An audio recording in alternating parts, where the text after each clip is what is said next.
All right, in class we are using a Smith Little torch, and the Smith Little torch runs off of two fuel sources. The first one being propane, which is in this blue tank, and the second one being this red tank, which has oxygen. So we are going to be combining propane and oxygen to create a really, really hot flame.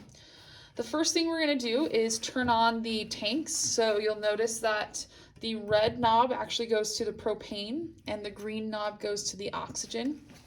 You're going to turn them all the way to the right. So it says turning on all the way to the right. You do need to turn it all the way so that it is getting enough of the fuel source to light it. Once you've turned those on, you want to check for leaks using this leak detectant. It's basically a soap solution, and you're going to apply it anywhere there are threads or anywhere that one component connects to another component. And it's okay if it drips down, it's literally just soap.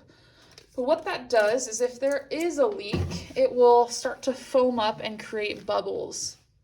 I will be checking all of these setups for leaks before we start, but it's really good practice just to double check you don't want anything leaking out, okay? So these fuel sources come down these tubes to our actual torch, and you'll notice that these knobs now match these knobs. We got, again, red to propane, green to oxygen. I'm gonna let my oxygen run for a second. I can hear it, that oxygen is full. And I'm also gonna check my propane. And propane does have a smell. It smells like when you're barbecuing. You guys have probably smelt it before, but you do want to make sure that both of them have enough in there. And then you're ready to light it. This is a striker, so it drags this piece of basically flint across this textured surface and creates a spark. To light this, and this is important, you are going to start with propane. So propane goes first.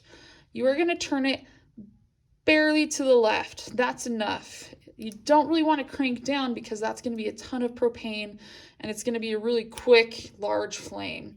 So you're barely, I'll show you, barely turning it to the left and striking it. Okay, so that's what it should look like. You should have a small 2 to 3 inch, so I'm going to actually make that a little bit bigger, flame. Once you have that flame lit, you can start to slowly add the oxygen. So I'm again going to turn this slowly to the left. And you want to turn it until you have a small blue cone flame. So that's a really hot flame. You should not be able to see any yellow. It's kind of hard to read on my phone, but now towards the end of this flame, I'm starting to see yellow. You want it to be a sharp pointed cone, and you should hear a really soft hiss. It's probably not picking up in the phone. Something like that is a little bit too hot, and if I add too much, it cuts off my flame. So I'm going to start one more time. Again, you're going to turn the red slightly to the left, strike it, and you should have about a 2 to 3 inch flame. Slowly add the oxygen. Okay, that's what we're looking for. If I light this too quick, I have too much propane, it's going to create something like that. And that's just too much. It's probably going to scare you. Not a huge deal. Turn them both off and try again.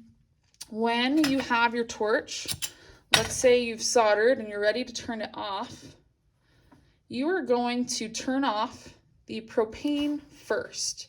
The reason being, if you're going to have something floating out into the air while you turn something off, it's better to have oxygen than it is to have propane. So I'm going to turn this all the way to the right.